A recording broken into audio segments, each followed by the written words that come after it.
This is Motorsport Radio. 1, 2. Join the conversation. Contact the show on Twitter, on Facebook, and on our website, Motorsport Radio. Hello and welcome. This is the Superbike Show. It's Motorsport Radio. Good evening. My name is Lester. We are back once again, streaming live on Motorsport Radio and all over our social media channels. Lewis Ray is here. Good evening, Lewis, live from Scotland. Yay. Yep, evening, Lester. How are you today? I'm all right, I think. Just about recovered from the sweltering hot Donington Park BSB action at the weekend, which we will get into talking quite in depth. All the gossip and stories and some such emerging from all of the weekend, all the big stories, including but not limited to Superbikes, and also some World Superbike news that's broken in the last 48 hours or so since we've been talking, because, well, we'll get on to talking about that as well. But as we are live this Tuesday evening here on Motorsport Radio, you can get in touch with us and have your say. Use the hashtag Motorsport Radio or join in the comments box wherever you're listening or watching or listening to this stream. And a big hello if you just downloaded the show as a podcast. Hello, a lot of people do that nowadays. Let us know how you consume the show. It's always good to get in touch and find out what people are doing and how they're tuned in. Tonight, by the way, I'm drinking a non-alcoholic version of Stella, and Lewis has got water and a can of ice cream iron brew. So definitely different tonight anyway. Uh-oh. That's right, kids. It is true, every Scotsman drinks a version of Iron Brew every single day. Well, it's a good drink, and they found a way to make it even more unhealthy and even sweeter than what it was before. A fizzy ice cream version of Iron Brew. Yeah. So Lewis may need to dash off to the toilet halfway through the show. But just in case. Anyway, let us know what you're up to. This evening. Have you fully recovered from Donington? Get in touch. And did you have a fantastic weekend? Were you there? Where were you standing? Did you get any amazing bits of gossip? Did you manage to meet your hero? Or were you even a rider? Were you racing? Did you win? And do you have any grievances to tell us about? That's the juicy gossip that we need tonight here on the Superbike Show, here on Motorsport Radio. Right, so Lewis, big news then in World Superbikes, something that not many people were expecting. I floated the idea a few weeks ago here on this show that maybe Toprak would leave because he's getting sick of being messed about. And I think you said something along the lines of, no, he'll stick with the current team at the moment because he's, loyal and everything. Nothing's going to happen. Bombshell on, when was it, Monday, yesterday? Yeah, tell us more. What happened? Yeah, so Toprak Razgatlioglu, the 2021 World Superbike champion, has decided to leave Yamaha at the end of the season to head to BMW to ride for their factory team. So a shocking announcement. We found out a couple of weeks ago they already turned down Yamaha's contract extension, and now he's heading to BMW. So yeah, quite an interesting move anyway, and certainly a lot of people have a lot of opinions on this matter. Yes, they do. Definitely. Well, yeah, it's true, actually. A lot of people do have a lot to say. So if you tuned in, if you're especially listening live, I've got my communication device waiting for all the comment to flood in. And we'll read out at least some of the comments to come in. But yeah, big breaking news on the Monday. And what did you make of it, Lewis? I was somewhat shocked. I mean, his manager and Razgatlioglu made it no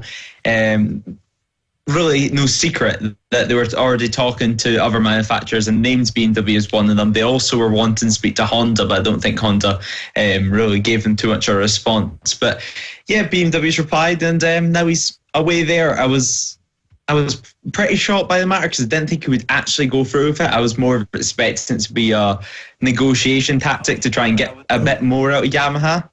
But now he's away to BMW, and from where we stand at the moment, I would probably say it's the wrong move, in my opinion, but it just doesn't seem like it's the bike to be on at the moment in World Superbikes. I've seen Scott Redding go there, and he's having a terrible time at it, and he's not enjoyed riding the bike at all. And I think Toprak, he could be making the same mistake, or who knows, as he said, whenever went to Yamaha in 2020, they weren't the best bike on the grid, but they certainly weren't the worst. They certainly weren't in the deep hole that BMW is in at the moment. So it's going to be an interesting one the next couple of years to see where he can go with this project, and who knows, maybe he might prove everyone wrong and develop this bike into a race winner. But right now, I would say it's the wrong decision. Has he just potentially realised that a MotoGP ride is out of the question, thrown his toys out of the pram, and thought, well, sod you then, basically, I'm off if you're not going to help me get into MotoGP? Well, the most interesting part about the press release, and is basically whenever it was announced he was leaving Yamaha, in his statement he said that he was offered a seat in MotoGP for next season, and he didn't want it because he didn't gel with the bike, or I don't believe. Yeah, he didn't take to the bike how he was liking, but I struggle to believe that he would want to turn down the MotoGP ride, even if it was a really bad package of bike and rider combo. I don't think any rider in their right mind would turn down a MotoGP ride. Why would you? I mean, why? There's one thing being in MotoGP and the biggest bike racing championship in the world, to be in what essentially is a big fish to the little pond in World Superbikes. I mean, it's a great championship. It's served some great racing over the years, but he had the opportunity, which many World Superbike riders on the grid right now would have gave an arm and a leg for. Well, he's claiming to have the opportunity that many World Superbike riders would give up their arm and leg for, and that's to ride in MotoGP. And for him to apparently turn that down, I think that's as shocking as moving to the BMW ride. And yeah, the thing is as well with BMW, he's not going to get a MotoGP ride from them, obviously, because we're not in MotoGP, and it's just not. It just doesn't seem the bike to be on, and I just don't understand it, to be honest. I mean, many people. You're disappointed, I've seen on social media. I'm not disappointed. I mean, I'm not a Raz Katioglu fan, but he's certainly one of them riders that can rival the likes of Bautista, I think, if he was on the right package at the moment, and I don't see him being anywhere near that. I mean, Scott Redding, he was up at the front on a Ducati, went to BMW, and now he's fighting for top 10s at best at the moment. So yeah, I have a quite strong feeling on the matter anyway. I don't think it's the right decision. You think he's an idiot perhaps he thinks, perhaps he knows something that we don't. Maybe all the pieces of the puzzle for next season are yet to slot into place. He knows something. He's potentially, I'm just guessing, but maybe he knows who else is actually going somewhere else, who's going into what position. Maybe someone is going into MotoGP from World Superbikes. Hopefully it's Brad Ray. Maybe not. One day. But I don't know. Has he just been offered a huge load of money from BMW, and he's just think, yeah, that'll do me. I'm happy with that.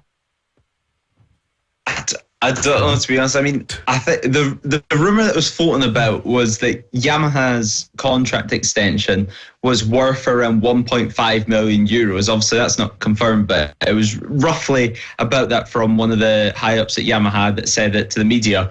And that's about 3 times the money which he's on at the moment. So they were giving him quite a pay rise by the sounds of it. So, I mean, BMW must be paying him something pretty incredible for it to be just for money. Obviously, there is that side that what happens if he knows something that we don't, which I think it probably would be the best case scenario at the moment, because I think everyone would love to see BMW at the front fighting for race wins in World Superbikes once again. Okay. Certainly with Toprak on it as well, he could bring all his knowledge and maybe even turn that bike into something similar as the Yamaha, with all his knowledge that he's had riding them. But yeah, I think if you went to certainly top boys in World Superbikes at the moment and asked them all, do you want to move up to MotoGP next year? And certainly with loads of time left in your career, it's almost a no-brainer, you would think. and he's went against all of that. But of course, his manager Kenan Sofoglu, he's obviously a multiple-time world Supersport champion, and he's not kept it really a secret that he's not a big fan of the Grand Prix paddock. So you have to question if maybe his manager came into a part of a role anyway to keep him out of that MotoGP seat and kind of persuade him to stay in the World Superbike paddock. Personal grievances, perhaps, maybe getting involved. Potentially. I mean, there's a lot to this story that we're not...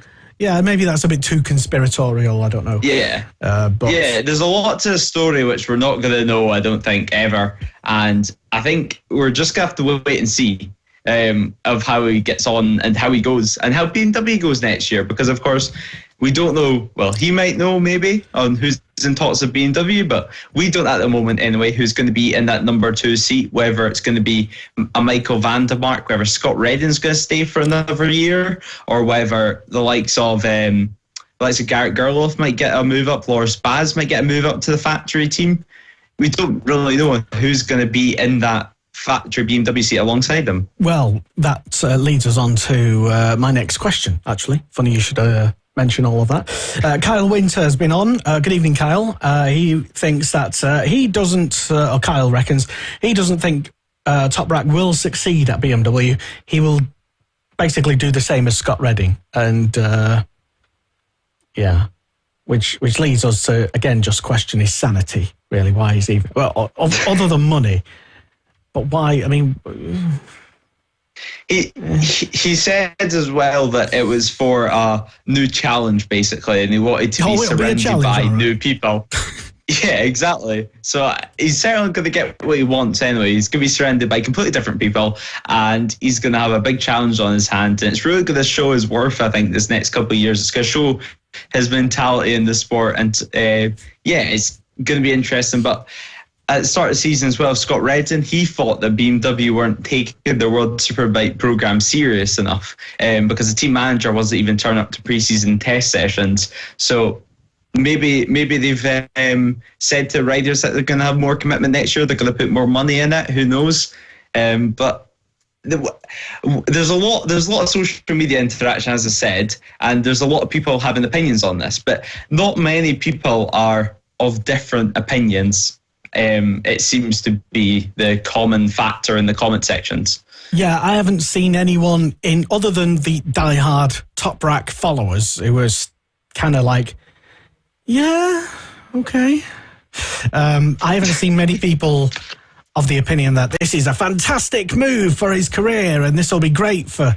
yeah, you're right. Everyone seems to be kind of the opinion was like, what the what are you doing? Yeah, exactly. But I mean, the bike to be on is the Ducati. I mean, if it was, for example, Toprak leaving Yamaha for a Ducati seat, you would almost think that would be a good move at the moment, although he would have quite tough competition alongside him. But BMW or even Kawasaki, you could slightly maybe even understand it. But a BMW, yeah, it's just a challenge. Let's just say it's the nicest way of putting it. Golly me. Wow. Why is everyone saying golly me all of a sudden this weekend? I don't know. It seems to be a bit of a thing that riders are saying at the moment. Don't know. I don't get the reference, whatever it is. Some kids talking about it. Anyway, whatever. Do you have an opinion? Has Toprak basically ended his top flight career ambitions by staking his 2024 season all on BMW? We're yet to find a positive from that, but if there's a positive that we've overlooked, please let us know. Get in touch. And are we missing something glaringly obvious other than money as to why he would have gone there? Let us know. But that leads on to I think we're pretty much in full flow in the middle of, I suppose, silly season now in World Superbikes as to who's going where. Big question mark, I think, over Brad Ray. Maybe Taron McKenzie might be in the mix for a ride with a decent team. There's a lot of things yet to slot in place. Of course, we probably shouldn't speculate because we have no clue. But we're going to anyway. Lewis, Brad Ray, how does Top Rack being effectively swept aside in terms of championship ambitions next year, BMW and all that? Where would that leave Brad Ray? Is he going to stick with who he's with now, or what's going on? Is it maybe, I suggested earlier, maybe possibly a MotoGP or Moto2 ride somewhere or something? Hopefully. I'm just hoping that Brad Ray does, he's constantly moving up. At least, hopefully, he should get a full season somewhere. Yeah. I think the most realistic option, if he can get a good season in this year, is going to be that GYTR seat that's has Remy Gardner and Dominic Agater on board it right now. They're doing a full season, obviously. It's the second tier Yamaha team in the World Superbike paddock, and it's a good team at that. It's a bike that can still fight for podiums. It's a bike that can still get in pole positions, and it's a team which is doing a full season. So I think Brad Ray, he should be aiming for that, and I think it's quite a realistic goal going off the first couple of races that it could potentially be certainly one of the riders that they'll be looking at in these next couple of races to see how he's going to perform and if they would want him in their team. Because I think, my personal opinion, I think the Pate Yamaha seat, obviously I have no real evidence to back up this claim, but if I had to give a rider the Pate Yamaha seat, which Top Rack had or has anyway this season, I would probably give it to Dominic Agater at the moment. He's already got a pole position, and if he would then slot up there, it's just been announced today as well that Andrea Locatelli will stay with the Pate Yamaha team until 2025 or until the end of 2025, I believe it is. So that will be the factory team completely filled up, but you're still going to have that second tier team, the GYTR team. So I think Brad Ray maybe could be going for that. And of course, if Brad Ray then moves up, who's going to go in that Moto X team? Could we see the likes of Taron McKenzie going in there? It's going to be a crazy couple of months, but the contracts, they're usually signed by the middle part of the year, by August time, majority of the big seats anyway. So I think these next couple of races, these next couple of rounds are going to be crucial for their next contracts for next season. Yeah, it's going to get quite confusing, basically. But hopefully we'll be here dissecting who did what and whether we predicted it correctly. And if we didn't, you'll never hear of it again. Should be definitely, at least I would, at a minimum, expect Brad Ray to get a full-time seat in a decent team somewhere doing something, and Taron in a full-flight top-level championship, because they at least both deserve that. Yeah. I mean, Taron as well, he did get a test on the World Superbike, on the MIE Petronas Honda World Superbike. So the team that he's racing in for Supersport, he had to go in their World Superbike at the Misano test. He was around 4 seconds off the pace, but obviously that's not the best bike in the world, and he was getting used to riding that bike around Misano. So potentially that team could be looking to move him up into World Superbikes next season. I don't know if that would be necessarily the best option. I mean, it would get his face in the paddock, but there is also rumours circulating that the two riders, certainly Eric Granardo, isn't too happy at that World Superbike team at the moment. So, yeah, I think next year for the Honda seats as well, that could be a lot of shuffling going on there, and Taron McKenzie might be looking to move up to that seat, but I don't know if you would. He's certainly experienced, anyway, some issues this season, shall we say, and a bike which is struggling at the moment. So I don't know if he would want to stay on not uncompetitive bike, but not a top bike for 2 years in a row in the World Championship. So yeah, I think Taron, it's probably the biggest question mark out of all our Brits at the moment on what he would want to do, or even what you would do if he was in that position. It's quite a tough place to be in. Yeah, we can only just hope that for the Brits anyway, they end up doing what we hope they will do and end up in a decent ride, in a decent team at some point. Why wouldn't they? So hopefully they're sorting their contracts out nice and early and not being left with like the leftovers in a game of musical chairs, for example.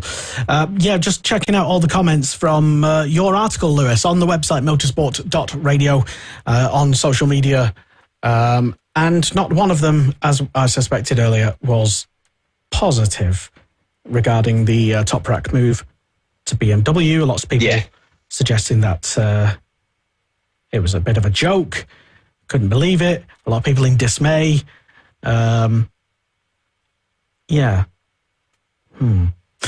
Still scratching our heads on that one. Exactly why, other than money, why it happened. He's obviously been sweet talked and promised either a load of money and a fantastic package and a great bike and yada yada yada, and gone down the route that so many other riders over the years have gone down, and thinking, actually maybe this year could be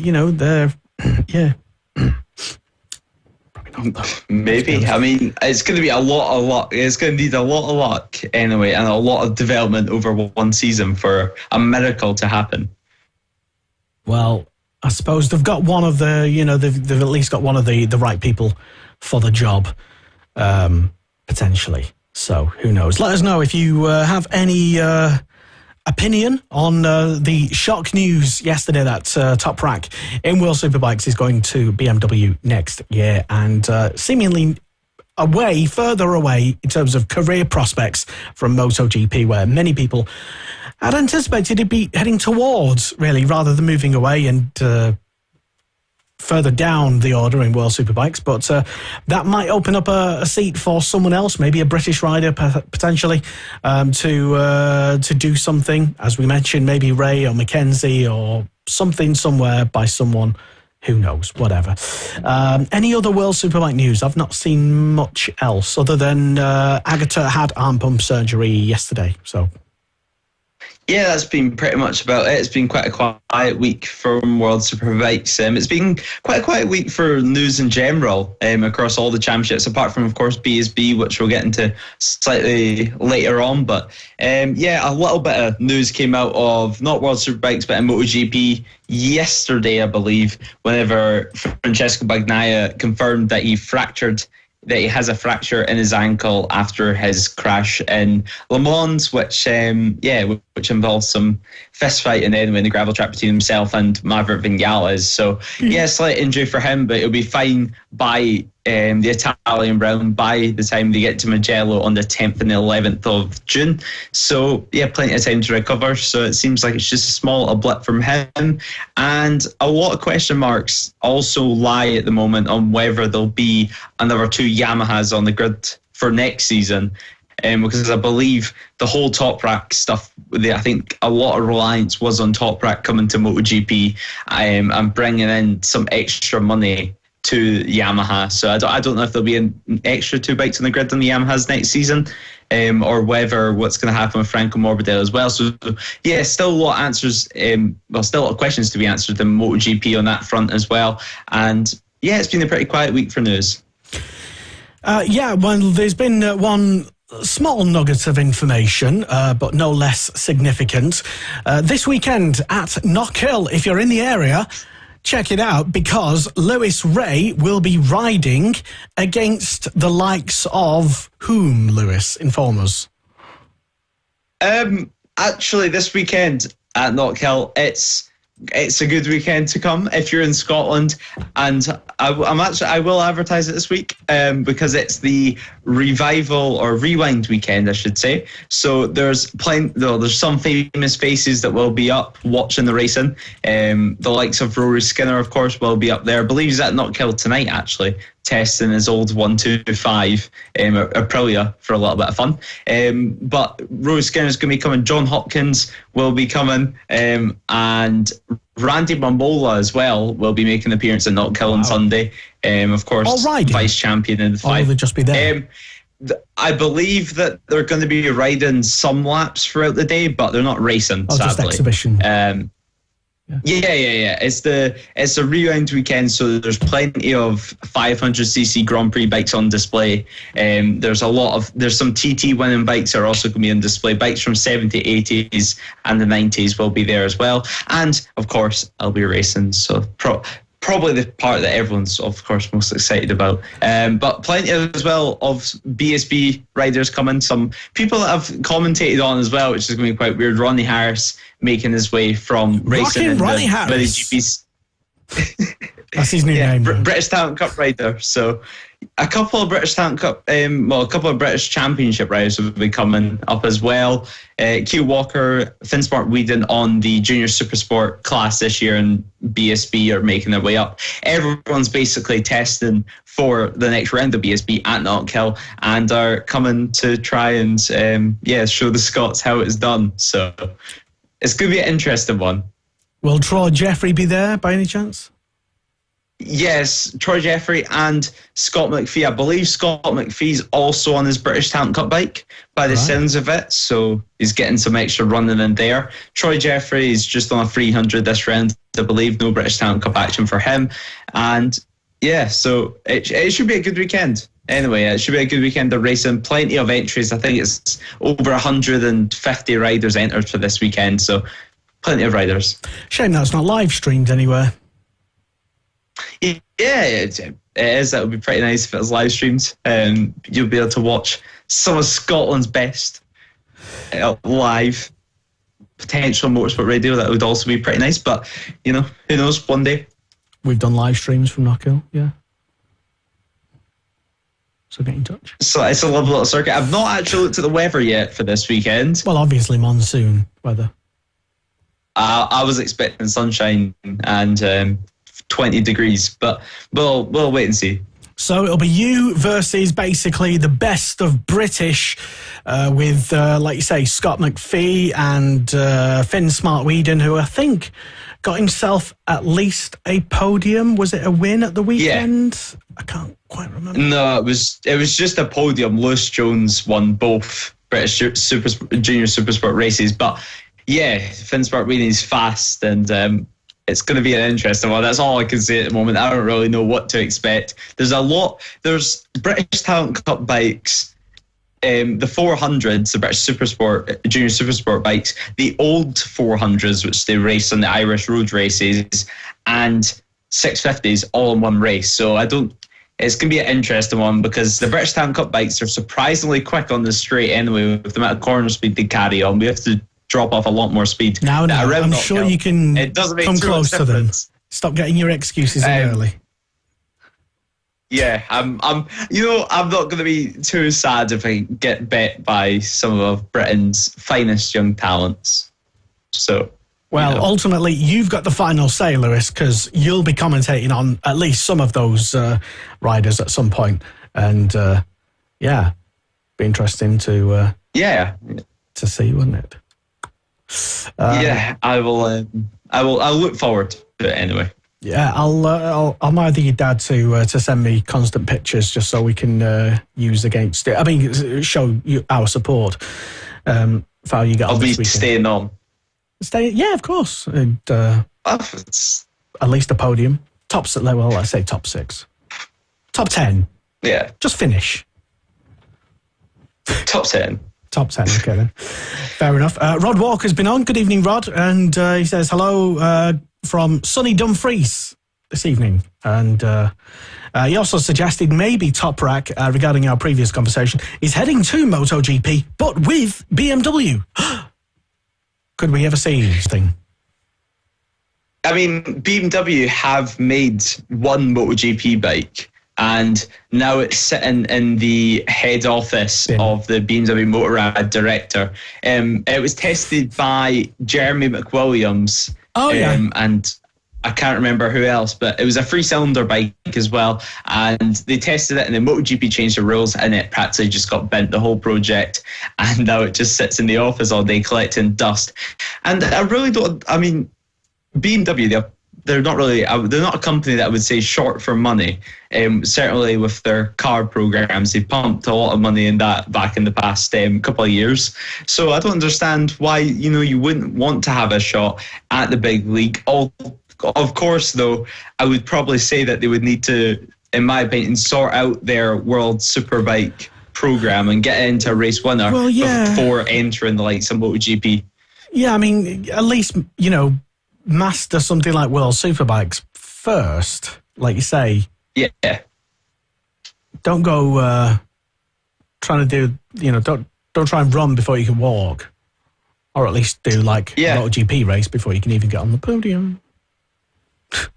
Although in their defence, the only thing I will say to keep it balanced is that KTM, of course, they don't have a World Superbike programme, and they're doing not too shabby anyway in MotoGP. So, well, they've clearly.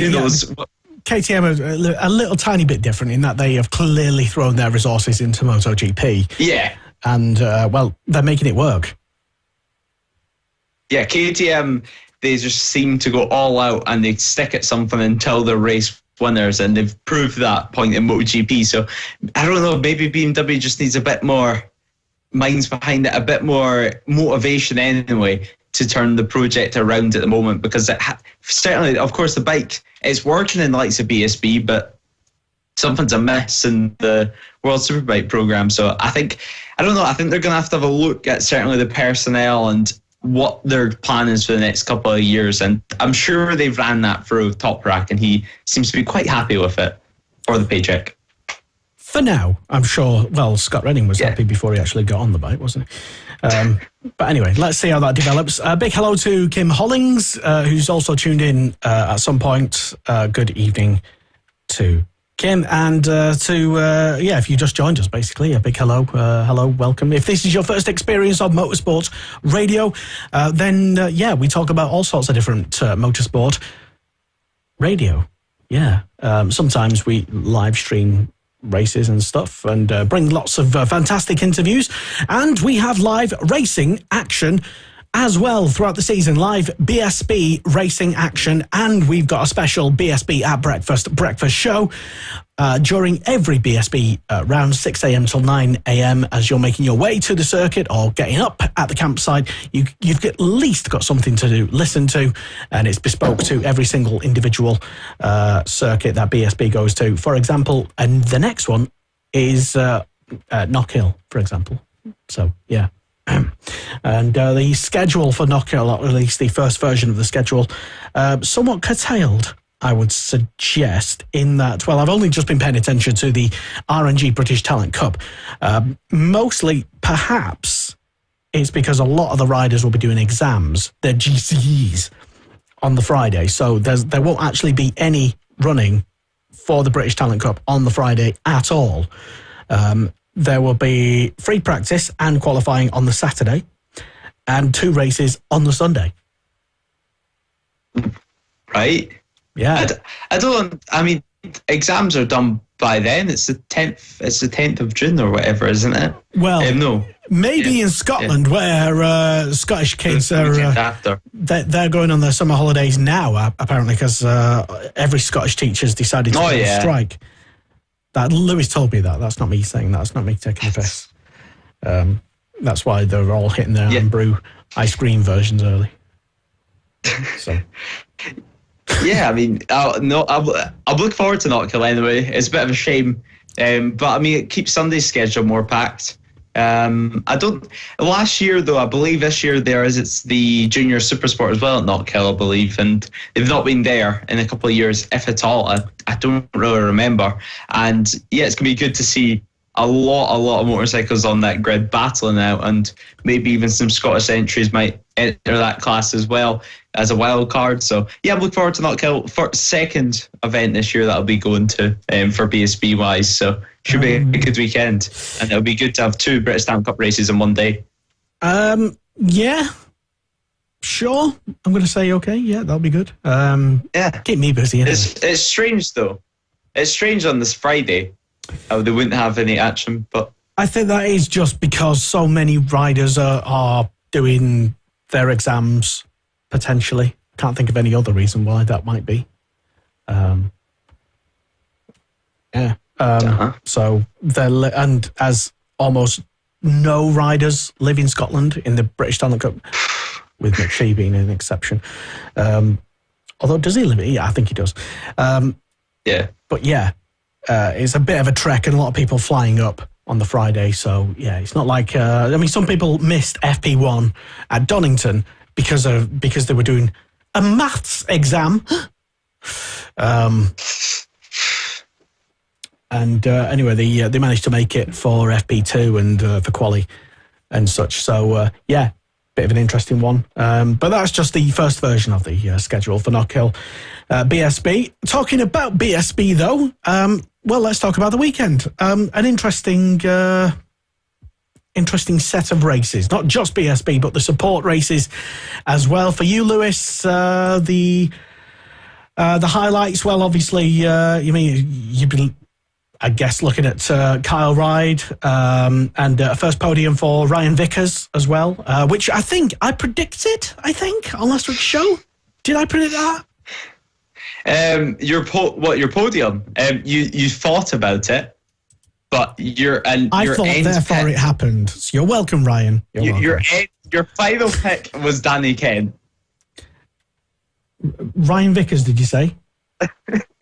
Yeah, it must have just been in connection. Basically, yeah, we did predictions on last week's show, and I've completely, instantly forgot who the hell I predicted.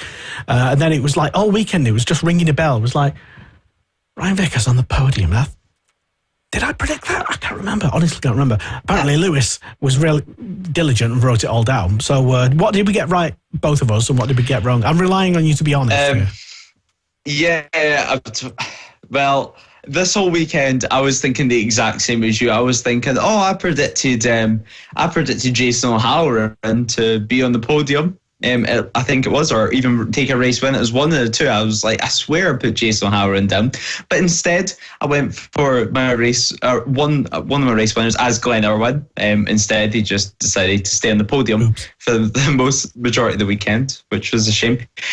But for my podium, I was like, okay, it must have been Jason O'Halloran. Because what we decided before, I sort of came up with it on the spot last week. If you didn't hear last week's show, we decided on pick someone who's not been on the podium yet to go on the podium, or someone who's not normally on the podium, and then pick I even forgot what the criteria was. It was just a race winner, someone who is not normal on the podium or on in the points, and then it was points. Yeah. There you go. So go on. Who did you choose? So for my win, I put Glenn Irwin, but instead he just stayed on the podium all weekend. For my podium, now I'm gonna defend myself before I stay here. He had the pace to go on the podium. Go on, but what was it? He was involved in quite a few incidents, and that was Andrew Irwin. He was in fourth at one point in race 2 and then crashed. But in my heart, points I put Charlie Nesbitt, which ended up being quite a good pick. Yeah. Finishing 6th in race 2, I think it was. And Lester, your picks were Kyle Ryde as taking one of your race wins, which you were correct, of course. Your podium, Danny Kent, that didn't happen. Did I say points or podium? I can't remember. Your points were Storm Stacey. Right. Which was a yes. So okay. I got one right and you got 2 right. Yay. So there you go. And I did consider Ryan Vickers, but yeah. Yeah, if you said Vickers, it would have been a full house. But it was really good. I think we discussed it on last week's show that he basically it's his time now, because we weren't sure this time last week whether he was going to even be at racing at Donington, because he just recovered from his injury, or was recovering from his injury. Thankfully, he clearly did recover, and he's not only back to full form, but he's better than ever before. So whatever he did, it worked. Yeah, it was great seeing him up at the front. It was great seeing him proving people wrong. Even like myself, to be honest, I thought that maybe there could have been better people to put on that OMG seat, but he was flying last weekend, and he was in the podium and fighting for a race win as well. So it's so impressive to see from Ryan Vickers. And as we said last week, it's his time to shine. And if he can repeat what he did at Donington a couple more times this year, could we see him potentially even win a race? I think, it is his time. On that bike, in that package, I mean, it's not slow. I think they've got a lot of work to do to keep up with everyone else. But yeah, the pace is still there, and Ryan Vickers is as good as anybody on his day. So why not? Yeah. Great. And also Kyle Ryde as well. Oh, he was repeating what he was doing last year on that OMG bike and repeating their success once again. So OMG seemed to be the team that would probably come out this weekend the happiest. Yeah, and they were quite happy all weekend. And with Kyle Ryde, his local circuit, I think he's, it is, isn't it? Yeah. So yeah, he'd local home advantage, I think, from him. Am I right in sort of suggesting that he'd be expected to be on the podium at least now in every race, in every round, or fighting for a podium, if not wins? Because, well, he's in the championship champions team, and he's got a lot of he's got race wins under his bag as it is, and that would be his minimum goal to achieve. So him getting a few podiums and stuff, it's. That's the least he can do for Kyle Ryde now, because I think he's stepped up into that top tier of not that he wasn't previously, but in many people's minds, if there was a doubt about him, Yeah, he's now realistically in the championship running. He's within the top 5. In the top 5, there's 10 points separating them, but I think we'll get more into that later on. And he's definitely in championship running, and I think every single round he needs to be in and about of the podium positions, and there shouldn't really be too many occasions this year that he should be lingering down in the lower half anyway of the top 10, fighting for 9th, 10th positions. I think all for the rest of the races, for the rest of the year, he needs to be aiming for at least that top 5, because at BSB this year, it seems to be around a four bike group in the leads group fighting for the race wins. So yeah, I think definitely going into Knockhill at the moment, BSB is as exciting as ever, and the championship couldn't really be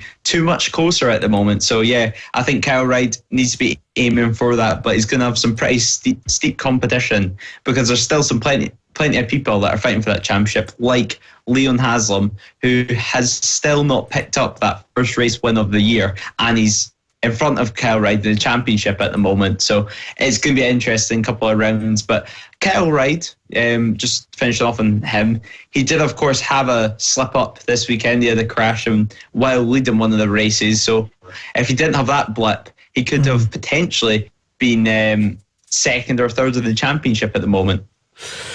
Potentially. It was to Ryan Vickers' gain, though, in that particular race 2, I think it was, where Vickers finished P2. So, yeah, I mean, hey-ho. Let's start in race 1. I mean, well, going back to the qualifying, actually, Leon Haslam, I think for the race 1, started on the front row. So, and I think he even got the new lap record as well in race 1. And, well, we were expecting with the new track surface at Donington that it would be a new lap record this weekend in the race, and it was. And, Leon Haslam currently has the new lap record around Donington.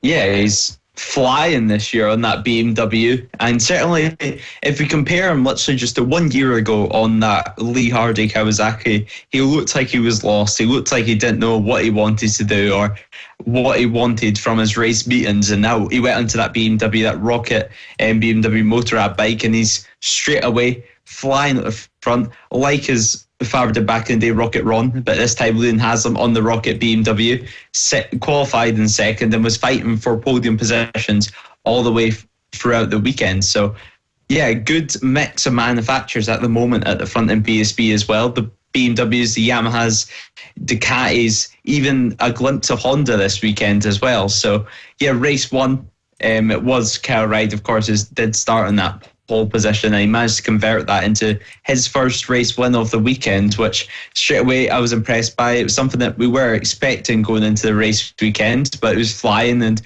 so was Lee Jackson in race 1. He finished in 4th place, and to me that was quite a surprise. Well, he's been going quite quickly, I think in Silverstone as well, and I can't remember what he did at Alton for some reason.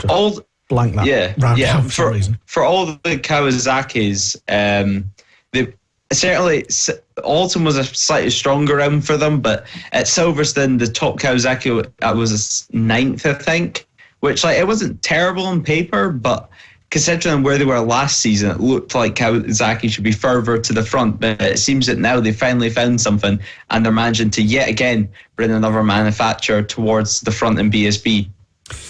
Yeah, Lee Jackson, another strong set of races this weekend at Donington Park, finished 4th in race number 1, as we just mentioned.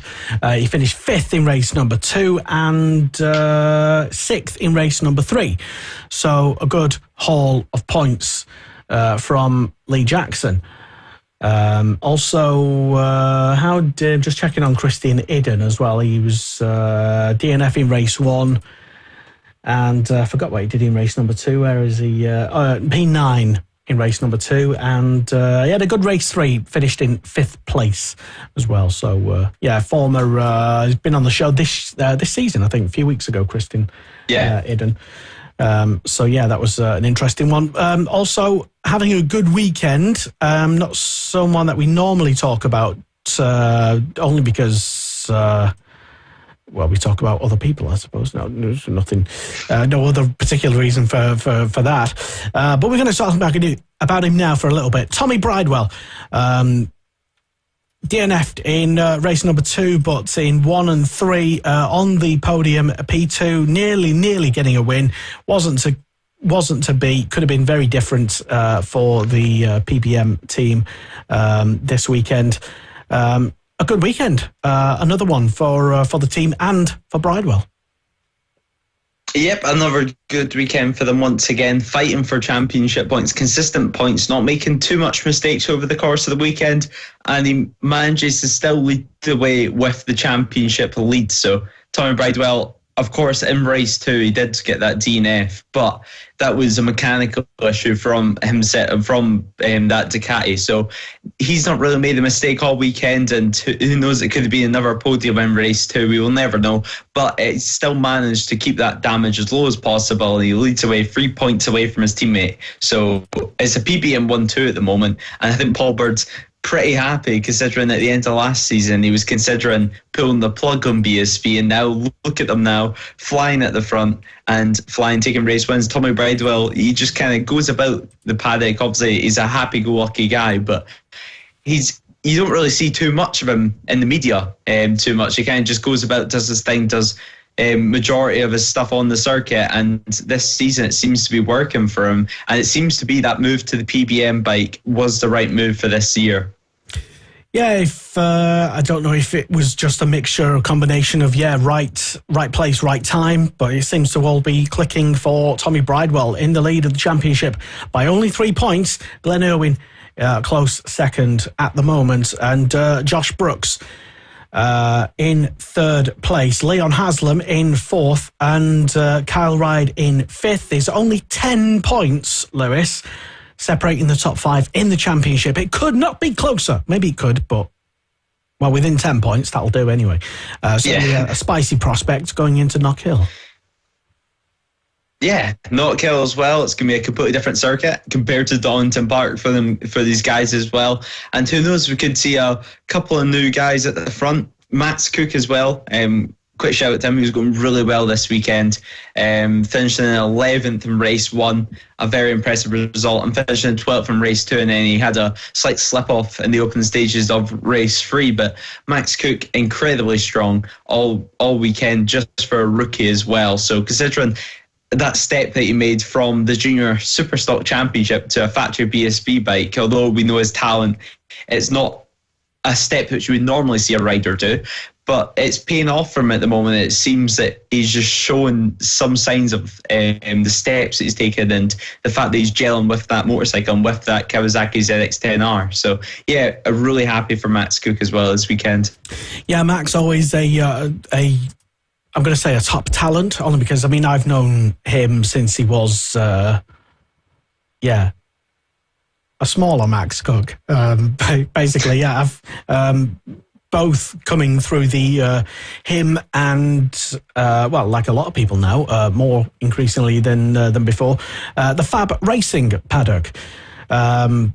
So yeah, I've known Max and his what he can do on various machines for many years. So it's no big surprise to me that he's showing quite a lot of talent and impressing quite a lot of people because, well, he is a top talent, as is many other people as well. Who impressed you over the weekend the most, Lewis? Over the course of the weekend, and just in the BSB race, I would probably say either Ryan Vickers or even Charlie Nesbitt. I didn't expect him, to be honest, to get a 6th place finish, which I think is very, very strong. I think he may have even been the top Honda. Yeah, he was. So top Honda as well for Charlie Nesbitt. Really impressed by that. And probably overall, considering all the factors going into it and considering he's just came back from an injury, it's probably Ryan Vickers if I had to just to pick one name. And it was great seeing him up at the front. It's great seeing him finally get a top seat in a bike which he gels with at the moment. So yeah, I would probably say Ryan Vickers. What about you, Lester? Who would you say is that one person that impressed you? One person...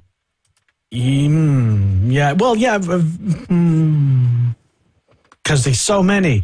I did previously last week suggest maybe Ryan would be on the podium, but I didn't quite pick him for that. But yeah, I'll say Ryan Vickers, to be honest. Coming back, as we've already talked about, coming back from injury, not even really knowing this time last week whether he would definitely be riding. I'm sure he knew, but we didn't. And to come back with his strongest result yet, a podium, and looking pretty good all weekend, really. It's, hopefully the sign of more podiums to come, I would suggest. But everyone else... I'm just having a look at the championship standings as well. I think overall, with the points as well, how they've been structured and changed, we might have had a little bit of a whinge and moan because it's been a slight change and blah blah blah, and I don't know how to count the two different, but it's working clearly. It's making there's at the moment there's no runaway leader.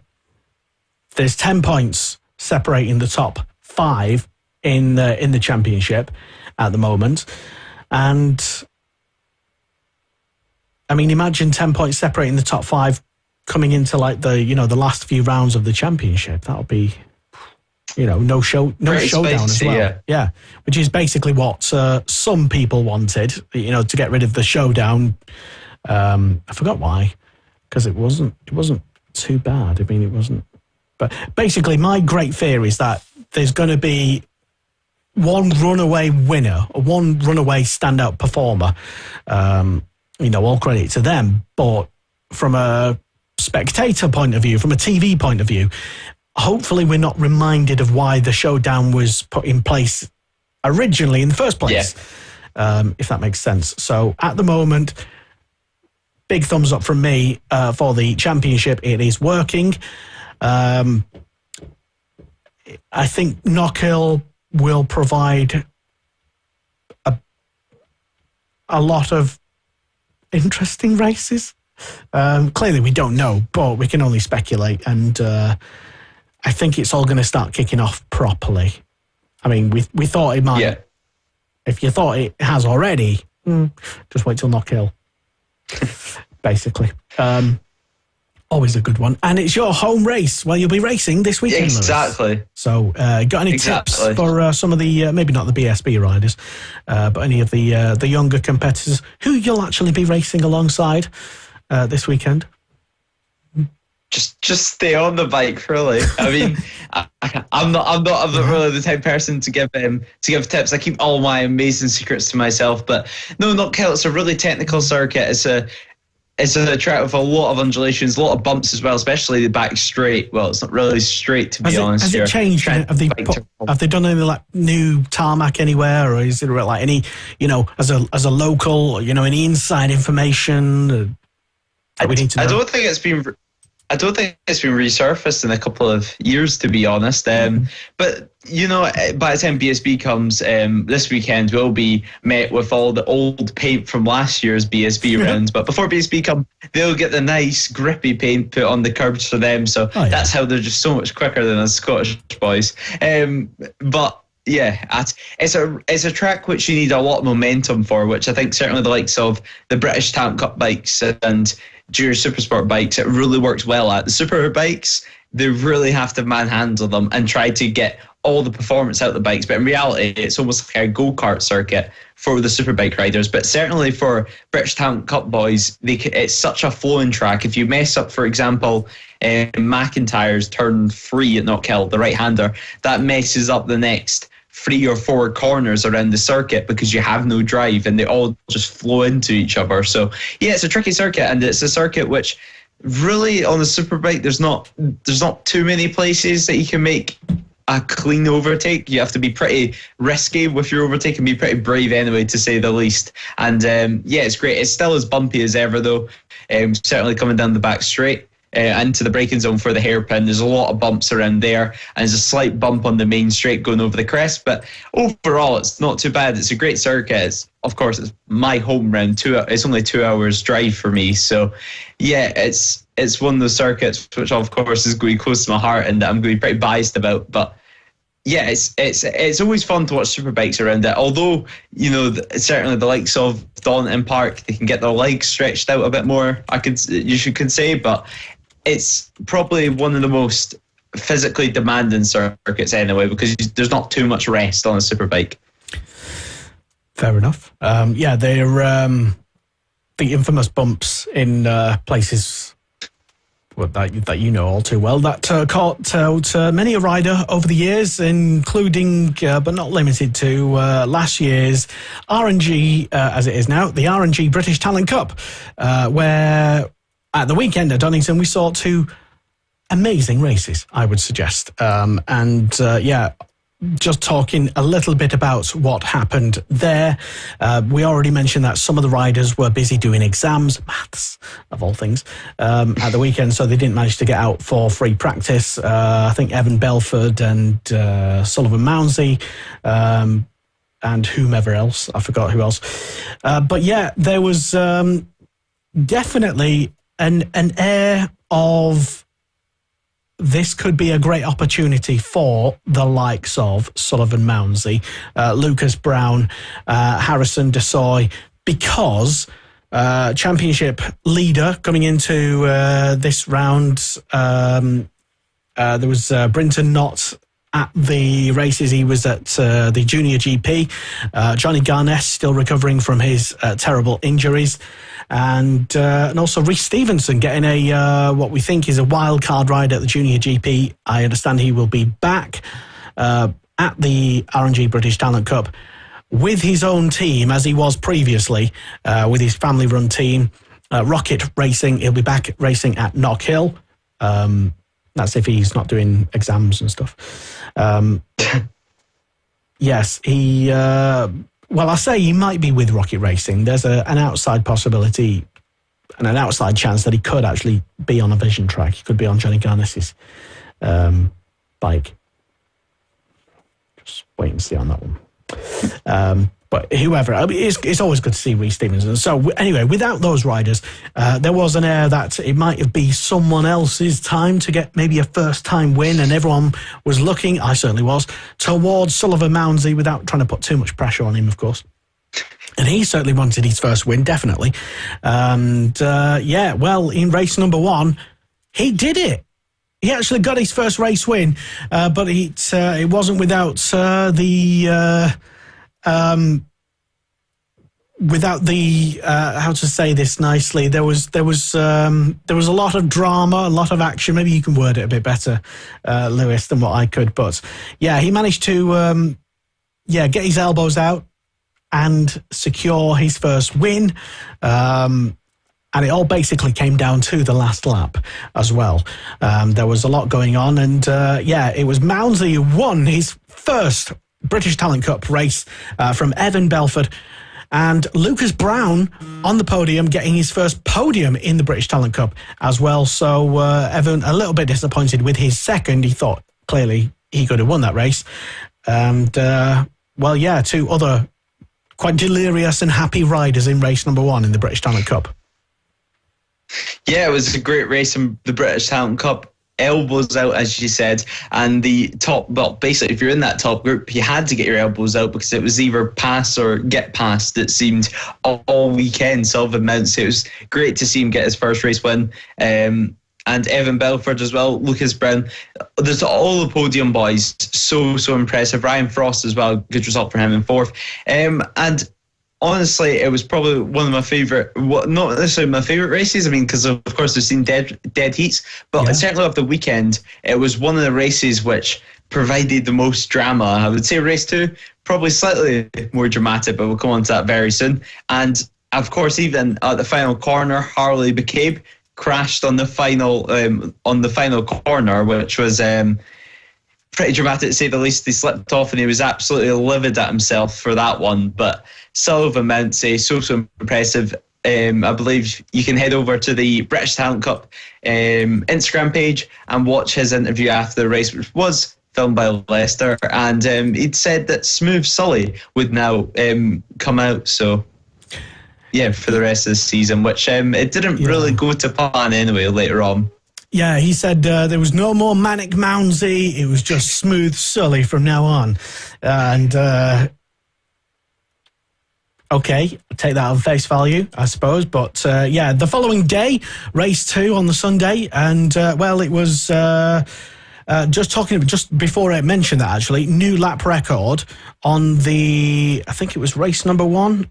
There was expected to be a new lap record, fresh tarmac, plus everyone was absolutely thrilled with the spectacular new grip because of the new tarmac. But race number 1, new lap record. Ryan Frost got the new lap record as it was on the Saturday. But going into Sunday, it was Frost who ended up at the back of the grid because of he basically tangled with or barged Harrison Desoy off the track. If you watch the replays, I'm sure he didn't mean to. Because of that, he ended up accumulating enough penalty points to start at the back. So Ryan Frost had it all to make up, just set a new lap record, and he's at the back. Could he have done what Johnny Garness did at Silverstone and come through from the back of the grid to get a podium? No, he didn't. Race number 2 happened like this. It was a new fastest lap from Evan Belford, new lap record, in fact, from Evan Belford, taking away that previous lap record from Ryan Frost. But the actual race itself was, a lot of similar sort of chaos, really. The unfortunate Ted Wilkinson coming a cropper and DNFing, also Scott McPhee. I don't know if he just had a mechanical retirement. I can't quite recall. I think somebody pulled into the pits. It might have been Charlie Barnes. I can't remember. But Lucas Brown, I think he made a rider error. I think he didn't. I think he just went off at the final corner. He was basically smashing the ground with his fist, or he was like something like that. Anyway, he was clearly disappointed with himself, and we were disappointed to see him go out in that manner.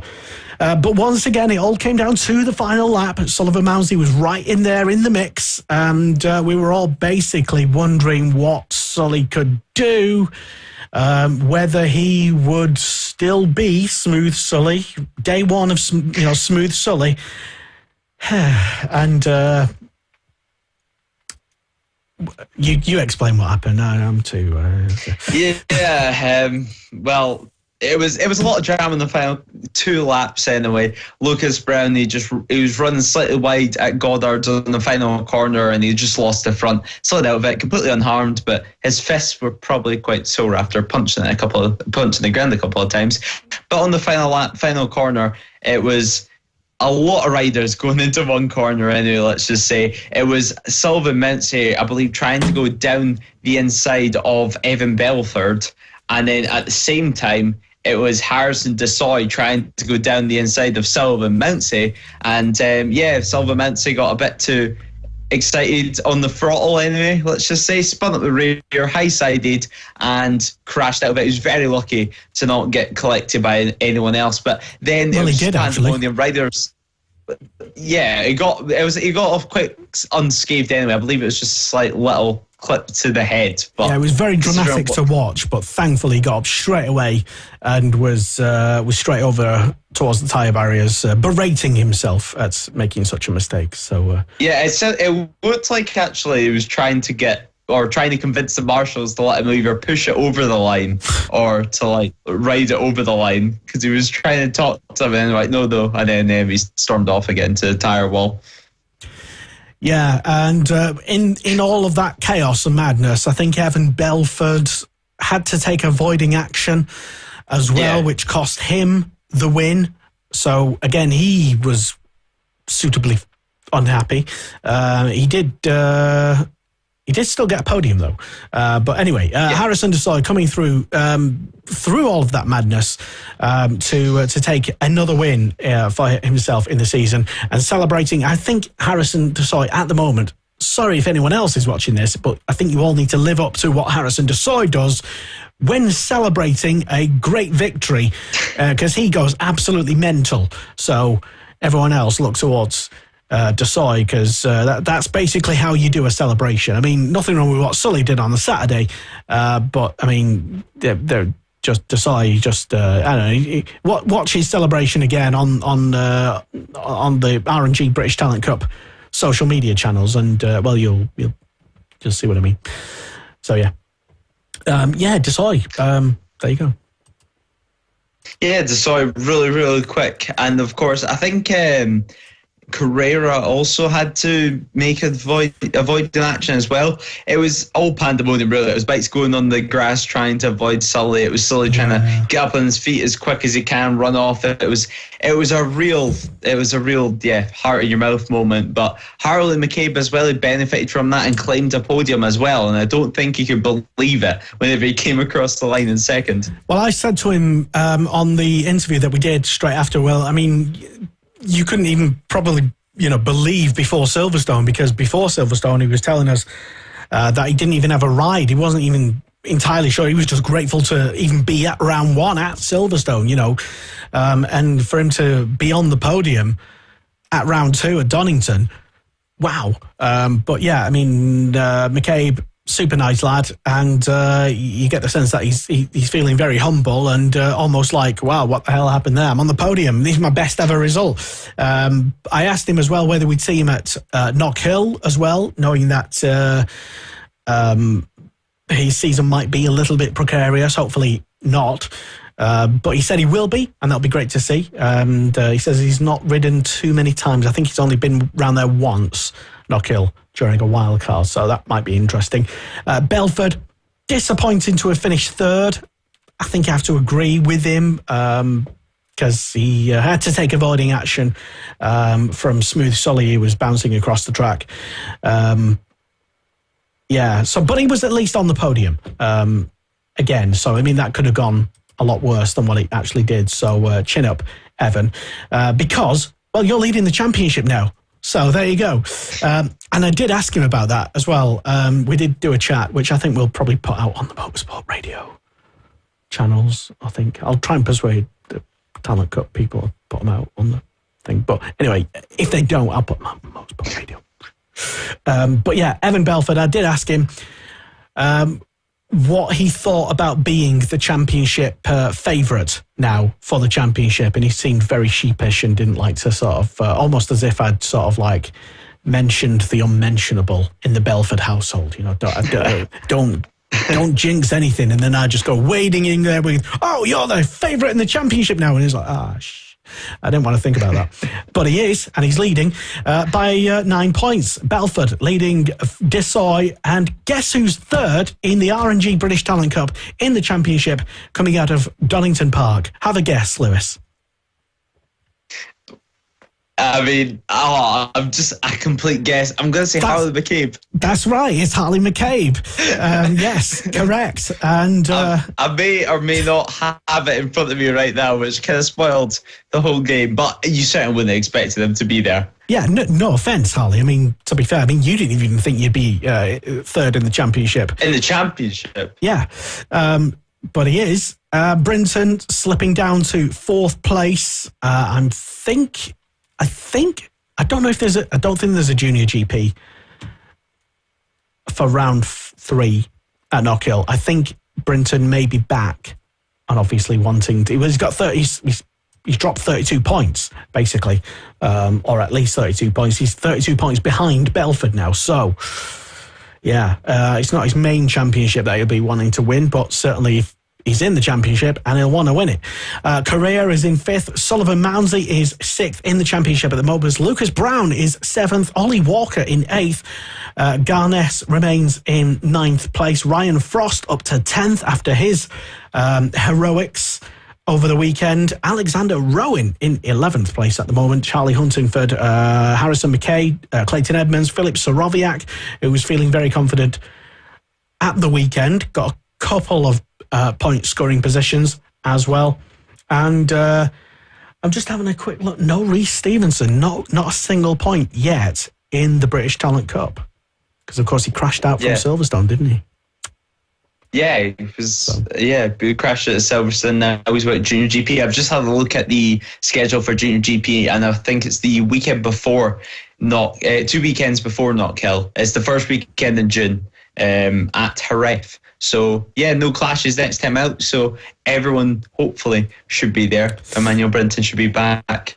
And yeah, it's going to be interesting to see. It was a good weekend as well at Junior GP, but it was great seeing Reece Stevenson. I'm sure he would have enjoyed that experience, even if maybe it was just a one-off, having that shot in the Junior GP paddock. So, yeah, it'll be interesting to see as well who he'll spend the rest of the season with.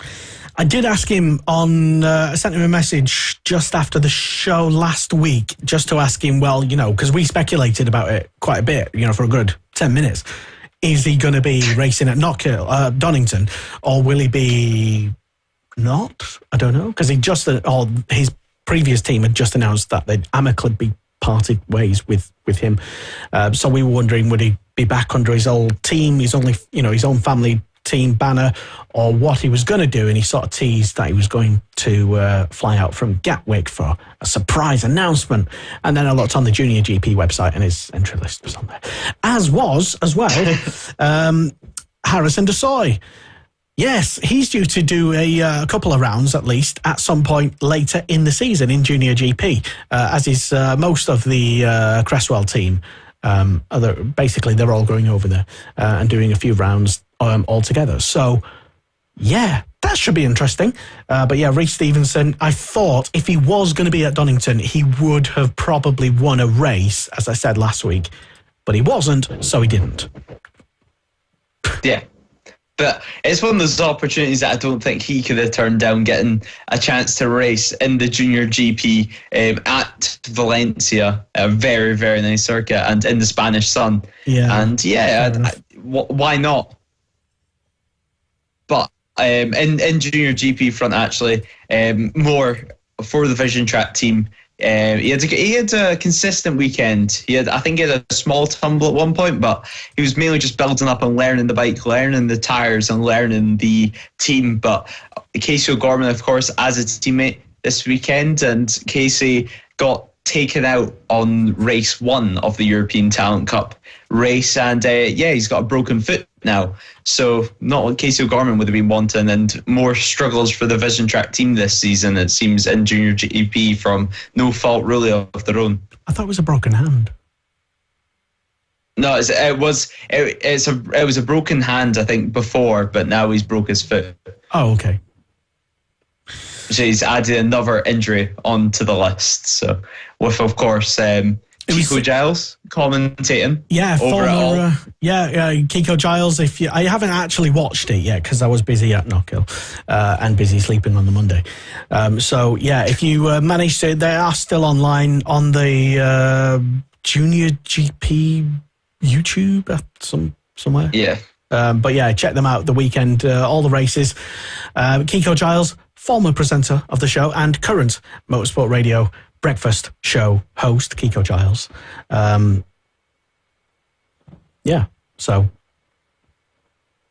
I literally didn't see any race, so I can't say. Yeah, I was trying to keep as much tabs really as possible because I had BSB on the telly, certainly on Sunday morning, BSB on the telly from early morning on the Eurosport player or Discovery Plus or whatever it is at the moment. I think it's Discovery still. That's a trigger. But we're not going down that rabbit hole. We're not going down the rabbit hole of what channel it was on.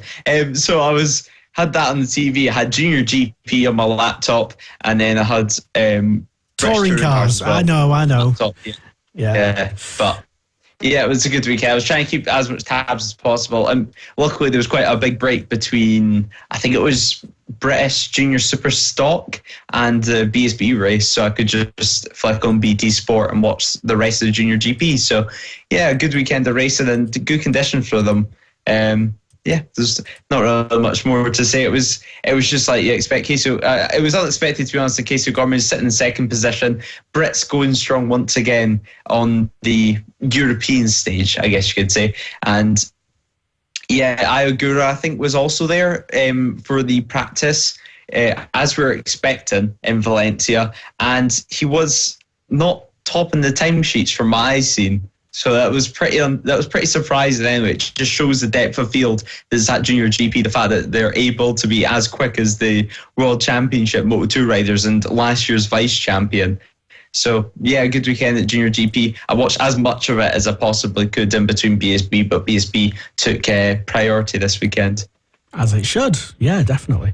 Talking about, we're going to move on briefly and talk about some of the other support classes in BSB. And if you're not already a member of the BSB and support classes fans Facebook group on Facebook, then do become a member of the thing. But if you are, then hello. Carry on. So what should we? Who should we go? What should we look at next? There was so much action going on at Donington. Even a race on the Friday as well for sidecars. That was a weird one. Yeah. Which I don't think got filmed because Eurosport. No, there was nothing that we've seen of it. Which I think it was whenever at Alton Park they got a race cut on the Saturday with the bad weather. So I think that was them getting it back, but they didn't get it filmed. So I don't know if they'll be too happy about that. It seems that sidecars usually get the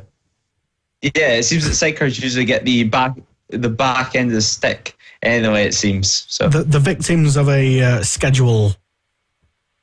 Yeah, basically. Whenever it rains, they're always like the first to, enjoy it for what it is. I didn't even watch any sidecars at the weekend. I was so busy. Engrossed. I watched one of the races. You didn't watch all of them, did you? So anyway, what should we focus on next? Where should we go and talk about next? Either depends. Do you want to work your way up? Do you want to work your way down? Don't bother me, to be honest. I'm not. Junior Supersport? Yeah, we could start in Junior Supersport.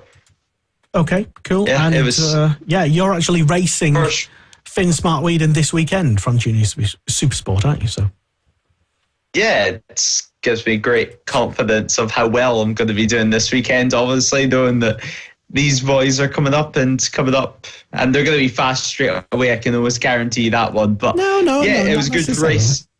You might do well. Well, I have extra horsepower. I mean, they have the corner speed. But anyway, excuses out of the way. But in Junior Supersport, both races were won by Lewis Jones, and Jacob Stevenson got second position in the first race of the day. Jacob Stevenson, he already had some track time around Donington on the new track surface at the No Limits event, but he was actually riding a Yamaha R7 at that event, so no track time on the new surface on the Junior Supersport bike, but that knowledge came into play, and Jacob Stevenson, I believe he got pole position in qualifying, second position in race one, and it was exactly what you expect really from a Junior Supersport race, action all the way through, slightly slower than the British Talent Cup bikes, but Slipstream comes into action just as much. The race was red flagged at the end with, I believe, Jack Smith losing the front at McLean's. It may have been McLean's, and he lost the front and he crashed, and then Lennon Doherty collected them. Both of them crashed and red flag came out, but both of them are okay after that one. So it was only a 6-lap race, a 6-lap dash, and Lewis Jones took the race win. I don't know if you managed to watch too much of the Junior Supersport action, Leicester, but it was the first race of both days action. Negative on that one, but I was keeping tabs on the BSB, on Motorsport Radio, of course, where you can hear for the rest of the season live BSB radio coverage on Motorsport Radio, stream it on your phone. Great for example, if you can't be at the track, or for example, if you're working or driving, squirt it up your device and stick it on the radio, for example. Yeah.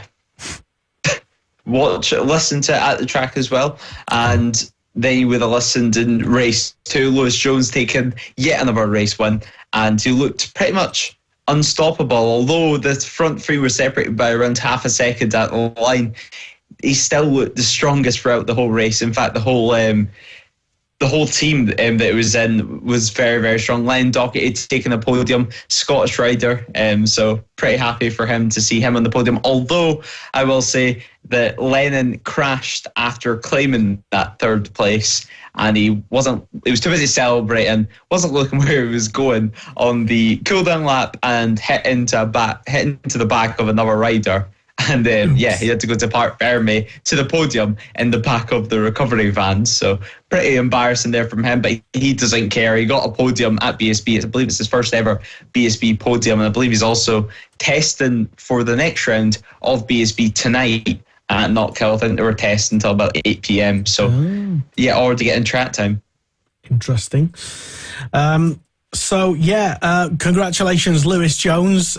We did try and get him on the show this evening. Don't know why he didn't. Don't know about communications. I'm guessing he's busy doing stuff or whatever. Maybe exams. Yeah, I mean, better off revising than coming on bragging about how you got your double win at the weekend. Potentially, but great to see a lot of fab graduates in this championship. Jack Kirsch, Lewis Jones, Finn Smart, Samuel Munson. The Munson burner, or Team Munson, as he calls himself now, if you're a member of such a thing. Callum Beach. There's so many. Fab graduates from there as well. 1 or 2 BMB people, of course. Jacob Stevenson as well. That's all good to see, and always packed full of action, like you mentioned, Lewis. Those crazy kids down there. 2 people. Callum Beach and Rossi Dobson were disqualified for careless, reckless, or dangerous riding. So the class is as manic as ever, shall we say. Championship after 4 races, Silverstone and Donington, in the Hell Performance British Junior Supersport Championship. It's Lewis Jones who leads by 13 points over Finn Smartweed, Jack Kirsch in 3rd. Calvin Kelly in 4th place in the championship standings. Jacob Stevenson in 5th. Lennon Doherty, Callum Beach, Chloe Jones, Jack Smith and Lewis Smart rounding out the top 10 at the moment. Next round is 2 races at Knockhill.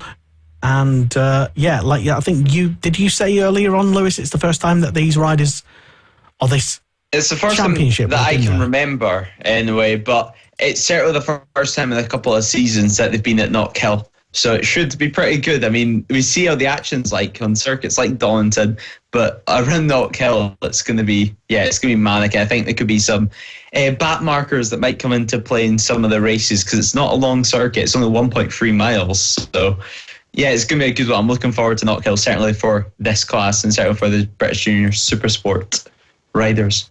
And I'm sure you'll be standing trackside going, I'm faster than him. If I could claim that on 1 2 of the riders, I'll be pretty pleased. Fair enough. Well, do let us know on next week's show who Lewis Ray is faster than. We can make it a little feature. So there you go. It might be a short feature, but yeah. No, Who knows? It'll be fine. It might rain. It might rain. That's my If I could have one wet race, maybe I could get up there. Beat those pesky British. Yeah, beat those pesky British Junior Supersport and Talent Cup riders. Well, I'm sure you will already have the, as I said earlier, at least you'll have the final say on them because your flourishing commentary career. Yeah. You can say how pesky Finn Smartweed cut you up the hairpin and stuff. Back in my day. Yeah, aren't you the same age, isn't it? Or something? Yeah, about the same. If not, maybe 1 year younger. But yeah, roughly about the same age. Okay, fair enough. On we go to have a look at the Pirelli National Junior Superstock with Santander Consumer Finance Championship. Whew, mouthful. It's a mouthful. Yeah. So, two races in this championship at the weekend. The Junior Superstock Stock 600. Basically, that's easiest way to say it. Yeah, Stock 600. That's what. But basically, everyone still calls it Stock 600. There you go. Race 1. Ed Best won the race, but only just from Sam Laffins and Louis Vallely in third place. Asher Durham only fourth. Aaron Sylvester in fifth. Cameron Hall in sixth. Harrison Crosby doing well in seventh place. And there was a lot of DNFs in that race. Yeah. In race number 1. Mikey Hardy, Aaron Dakin and Owen Jenner, Jacob Hatch, just to name a few. We can't go through all of the list, but there's quite a lot of incidents. Couple of penalties, or at least one penalty. That's what happened in race 1. Yeah, it was a good race. It was a close race at the front. 8 tenths separate in the top 4 and top 5. Sorry, and it's pretty much exactly what we expect. I mean, it's quite an odd name, actually. I was just thinking about it there. You got me thinking about the name of the class and the fact, although I understand they're on stock bikes, but they're technically on the same bikes as Supersport, so it would almost make as much sense calling it Junior Supersport as Junior Supersport. Don't confuse things. Anyway,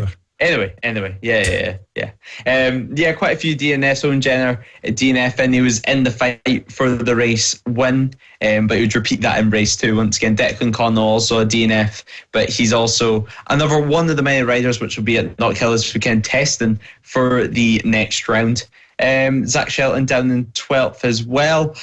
But yeah, although there was a lot of DNFs, we didn't see too much of them actually on the TV screens. So I couldn't really tell you what happened with them. Mikey Hardy, we've seen that. It was just coming out of the final turn, I believe, at Goddard's. Just a small tip off there from him. But yeah, it was a good race 1. But race 2 really was the one which sticks into my brain, to be honest, because it was a crazy final lap. Well, talk us through. Yeah, so in the final race of the weekend, actually, although it was just I think 11 a.m. they already had their final race of the weekend, and Owen Jenner he came away with the race win, but that's not what it was at all. Watching it from the TV or watching it trackside anyway, because going into the foggy chicane, it was 3 wide at one point throughout Asher Durham, Aaron Sylvester and Owen Jenner. It was a 4-way battle until Sam Laffins slightly dropped off the field.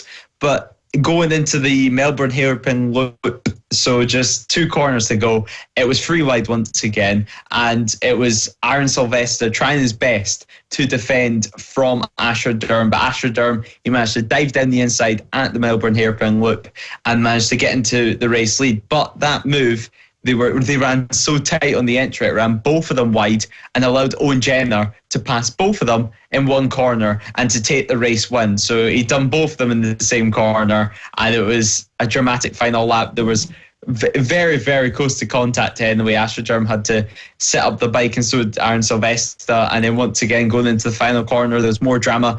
They're trying to get alongside of Owen Jenner, but couldn't make it work. Although this weekend, though, I would say, after that amazing race, certainly, and we see it in the British Talent Cup and many of the championships, with this new surface at Donington Park, it's probably the most successful and clean overtakes that I've ever seen at Goddard's. And yeah, it was great to see. Even at the Melbourne hairpin loop, Owen Jenner managed to run it right out to the edge of the track, all the way throughout the braking zone, which if you tried to do that on the old layout, you would be hop, skipping and jumping by the time you arrived to the corner. So it seemed that the new track surface has improved racing in all classes. Fair enough. Okay. Yeah, I didn't manage to actually see that second race yet. So, yeah, Discovery Plus. Or is it? No, let's not get into that. Anyway, championship after 5 races so far. 2 at Alton, 1 at Silverstone and 2 at Donny. In the Pirelli National Junior Superstock Championship, with Santander Finance, Aaron Sylvester leading the championship, a big lead, 38 points over Asher Durham in second place, Cam Dawson in third, Owen Jenner is in 4th place, and Louis Vallely in 5th, Jacob Hatch in 6th place, Ed Best in 7th, and there seems to be quite a lot of people fighting for that second place spot at the moment in terms of points in the championship. At the moment, I think there's about 8 points separating 2nd and 6th in the championship at the moment. And again, another class which features so many graduates from Fab Racing as well, which is always fantastic to see. A huge generation of people that I know when I first started live streaming Fab. Now just making their way through and up, which is fantastic to see. So yeah, Aaron Sylvester and leading the championship by a commanding 38 points at the moment in the old Stock 6 category. So I will hopefully get round and watch some highlights from that. We've already talked about the RNG British Talent Cup as well, yep. And Pirelli National Superstock, Stock 1000. Again, in only one race. Yes, one race for these guys at the weekend, for these folks. And it was podium. Did you watch this race in full, Lewis? Yeah. Okay, well, I managed to watch all races in full on the Sunday, apart from the sidecars. I'm on pole position. It was technically in qualifying Alex Olsen who topped the timesheets, but due to the scrap that he had and the move that he'd done at Alton Park, he was sent to the back of the grid and he had to start down in 37th position. It was a massive field once again, a Q1 and Q2 once again for the National Superstock Championship. So it was effectively Dan Linfoot who started in pole position. But at turn 1, it was Alistair Seeley who took the race lead, and it managed to be really a freeway battle for the rest of the race. A four-way battle once Franco Born got into the mix. But so it was Linfoot, Richard Kerr and Alistair Seeley and Franco Born who were battling for the race lead throughout the whole race. Billy McConnell was just slightly behind them, but McConnell eventually ran into some bike issues and retired from the race. Lewis Roll as well, the top non-Honda or Aprilia, because it seemed, or Kawasaki, I should say, on the Aprilia at the moment. The only Aprilia on the grid, started in 6th position. He would stay around there for the whole race. And if Franco Born would run to probably the first issue of the season. I don't know maybe if it was a mechanical or if it was a rider error. But he ran wide at turn 1. He ran into the gravel. He managed to keep it up though and managed to get back onto the track, but he would eventually pull into the pit lane a couple of laps later. So I don't know really what the issue was there, but Franco Born eventually retiring from the race. He was outside the points after he did his little trip through the kitty litter. He did well to keep it up, to be honest, but at the line after a great final couple of laps, it would be Richard Kerr who would take the race lead and take the race win, I should say. His first race win since last year at Knockhill, I believe, or Donington Park. He's won at Donington Park, I believe it was, his third race win, I think, of his Superstock career. And on the AMD Motorsport bike, which of course is a Dumfries-based team as well. So it was great to see a home team do well at British Championship once again. So Richard Kerr won the race. Dan Lunfoot, another podium as well, one of the most experienced riders on the grid. And Alistair Seeley with another podium this year, just after so much success at the Northwest 200. Came back once again, some controversy also at the Northwest 200, of course, but we spoke about that in last week's show. And on the podium once again, it was a great Superstock race, to be honest. It was a three-way battle for the majority of the race, turned into a four-way battle, back down to the three, and Richard Kerr coming on top. Good to see Seeley back and fighting for the punching above his maybe good to see him anyway back. A boxing joke. I'm here all season, folks. They're not going away. Anyway, championship standings for the Pirelli National Superstock Championship with Santander Finance.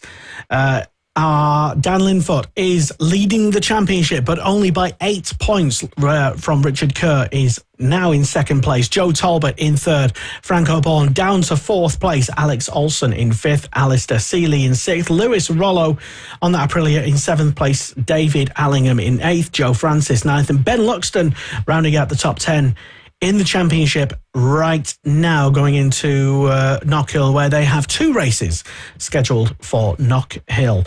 So what is going to happen? Wait and see, because I ain't got no idea about what's going to happen.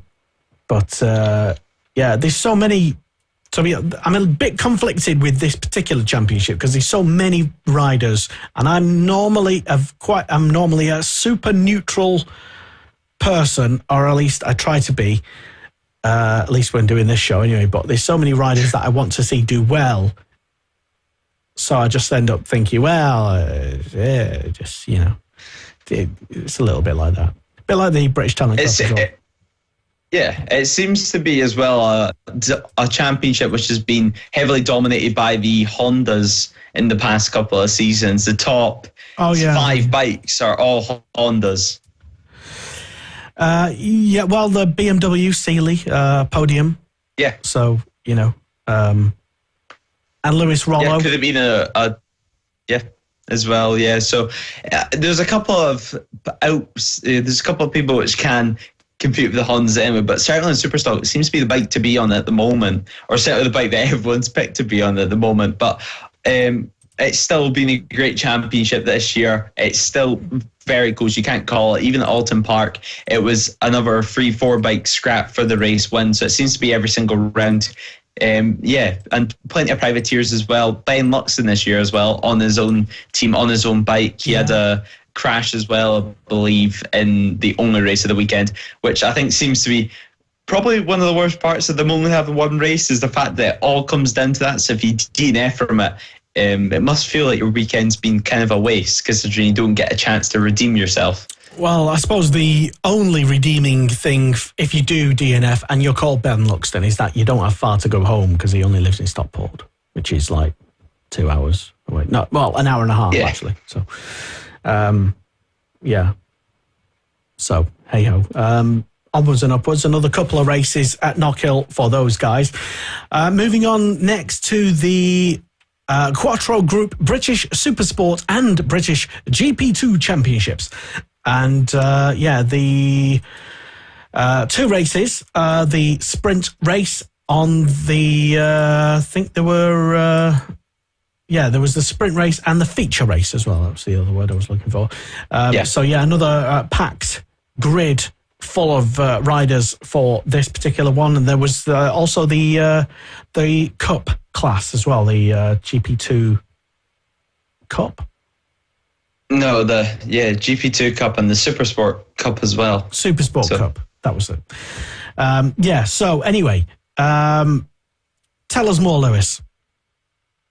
Yeah, in race one, it was a pretty interesting race to say the least. I mean, at the front it was Tom Amos who stormed away with it. He had about a second a lap on everyone on the whole field, and he managed to get up at the front, plenty of gap, plenty of margin for error, and he threw it down the road and crashed out the race through, well, only his own fault. So that allowed Jimmy Vansel, it's quite a difficult last name here, but allowed Jimmy to take the race one on the Yamaha from Tom to Paris. So Yamaha's dominating at the front, but it still was Luke Stapleford, who yet again is having a great season on a pretty family-run team bike, not on a big team at all. He had, of course, the test and I believe the ride with the OMG team at Alton Park, but Luke Stapleford back full-time in the British Junior Supersport. He's no longer doing two classes at once, so he's able to focus back in. He's able to still get podiums. In the GP2 class, though, it was pretty spaced out. I mean, there wasn't too much action actually on the circuit. It seemed to be a couple of bikes separating the riders. Joe Collier took the race win, though, in the GP2 bike on the Kramer, which is quite an interesting chassis, an interesting bike if you can see it in the paddock. It's quite easy to spot. It almost looks like when you say KTM-inspired bikes. Is that like code for interesting? No, it's just a different concept. I mean, it's not really a bike that you see every day either. You don't really see a Kramer really anywhere. I've seen a Kramer really a couple of occasions over the past couple of seasons, so I haven't really seen one fight near the front in British Championship. They've got tubular frames, so like what a KTM does in MotoGP with the round tubes. Instead of just having the conventional frame, they have them on the motorcycles, and I believe it's steel as well. So it's just a completely different concept and something a bit different compared to the rest of the GP2 bikes. But in the other GP2 class, it was Cameron Fraser and Harry Rowlands who took second and third, who rounded off their podium. So both of them on the Chassis Factory chassis. So I mean, the GP2 class, it always seems to get kind of pushed aside. I think it's fair to say, because they're not. I mean, it's true though. I mean, it's always that class which hasn't really seemed to take off in the UK for whatever reason. We've always seemed to be kind of a manufacturer-based normal street bike turned into a road bike type of country, unlike Spain, which is really the exact opposite. But in the Supersport Cup, it was Tom Tunstall who took the race win there, or took the class win there in 16th position overall and first in class. Harry Lee, James Bill and Aidan Davey, second, third and fourth there. And I mean, Supersport this season is a bit confusing to watch on the track because you really need live timing up, or really need to know who's in what class to be able to understand who's fighting for what anyway. That is true, to be honest. Race 2, though, the feature race. And, it was Tom Booth Amos from Ben Curry and Luke Stapleford, the top three. And GP2 class, it was Joe Collier, who finished 10th overall, but won the GP2 class. Cameron Fraser finished second in GP2. And Harvey Claridge in third place in GP2, 25th place overall. And Luca Allen was back riding again, despite only 7 days previous, really not being too sure whether he would, as he was on crutches at Fab at Red Lodge. But he was back, which was, I'm going to say, good to see. Yeah. I think it was more of grit your teeth and ride the bike weekend, it seemed. It was just trying to get back up to speed, it seems, at the moment for Luca Allen. But it was good to see him back on circuit and fighting with Harry Claridge, which, of course, is also coming back from an injury himself. Oh, yeah, both with previous... Well, I think at least Luca Allen, he didn't quite tell me a few days before that his leg issue had entirely cleared, but he was clearly fit to ride. And as you mentioned, Harvey Claridge coming back from that broken leg, playing football just before the start of the season. Don't get involved in dangerous sport. Yeah, exactly. It's you got to government should do more. Put a stop to football. But yeah, good to see Harvey back and Luca Allen back as well. And there was a few DNFs in race number 2, Lewis. Yeah, quite a few DNFs, too much to even keep up with on the TV. It was mainly just commentators saying that either they're pulling into the pits of mechanicals or crashing out the race. Jamie Perrin, he was running so well as well on the 750 Suzuki, but he DNF'd from the race as well, just on lap 3. So disappointing there from him. But Tom Befamos at the front, it looked like he was going to be another DNF, to be honest, because he was at the front. 6.6 seconds he won by at the line. But there was one moment in the closing stages of the race where he was trying to get past the back marker. And instead of waiting and using his head, he decided to go for it, go around the outside of them with about an 8-second lead. And he ran onto the grass at the end of the curb very, very briefly. Dust was kicked up, and it's not something which you would normally see from a rider who's winning by 8 seconds.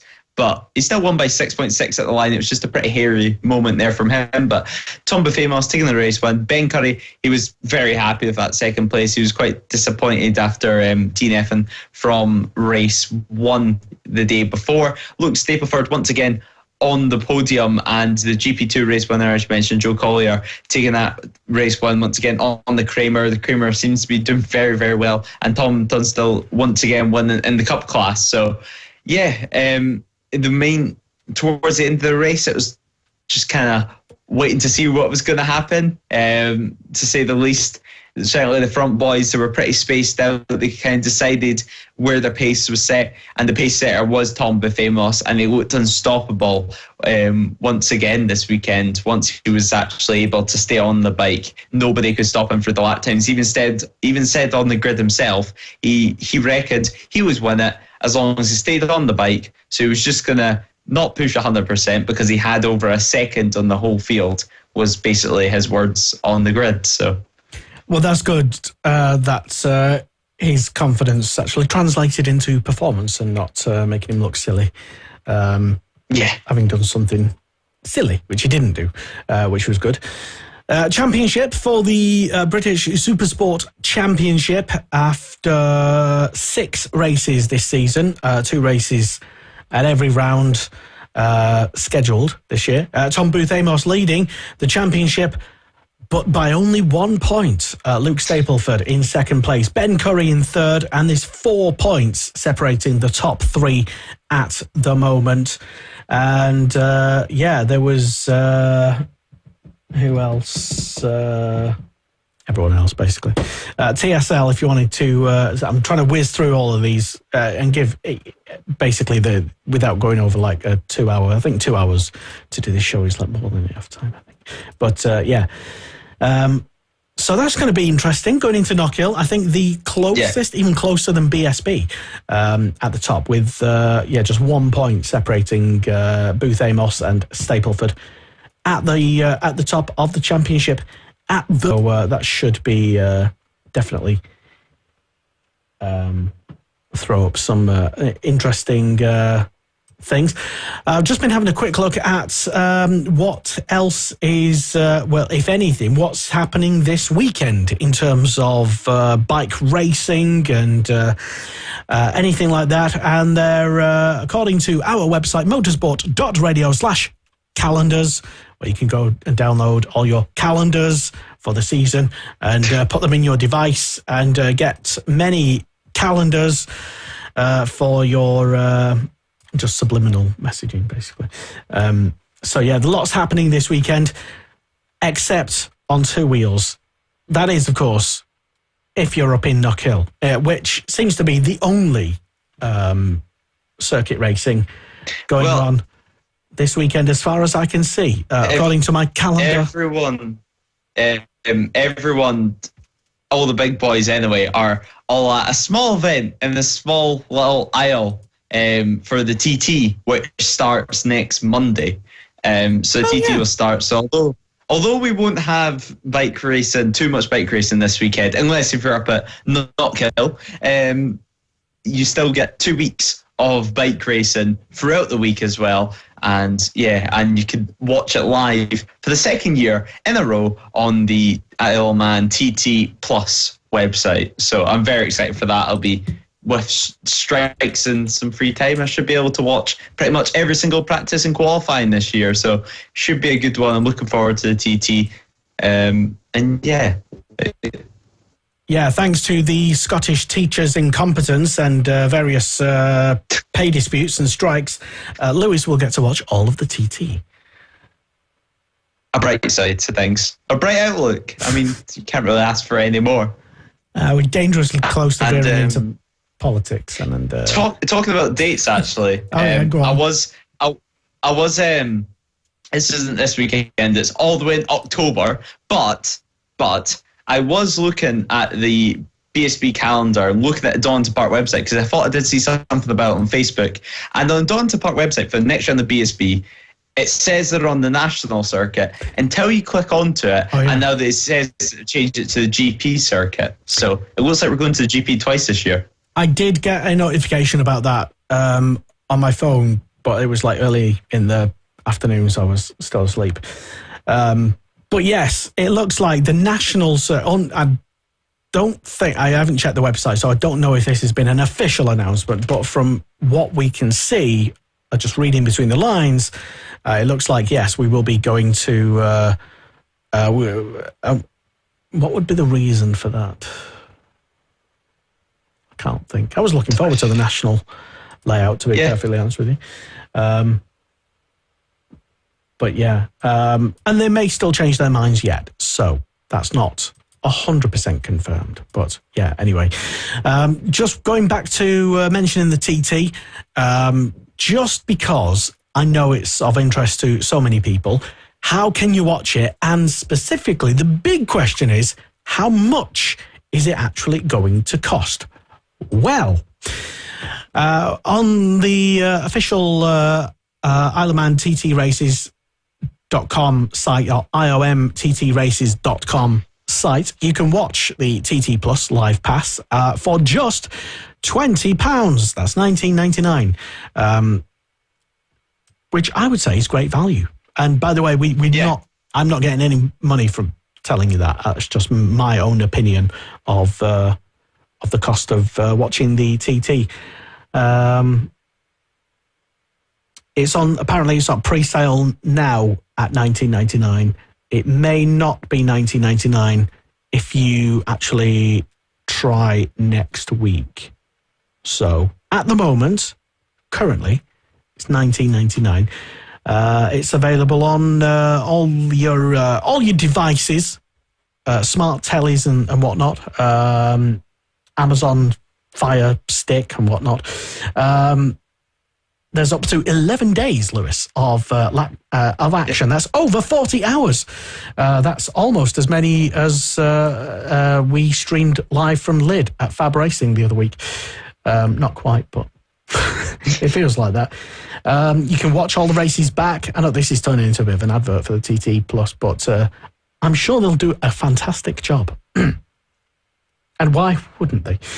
There's loads of special guests, 20 cameras, 6 curb cameras, 2 heli cameras, and there's improved on-screen graphics and a new studio with a pundit team and commentary and all that sort of stuff. Particular interest to me because, I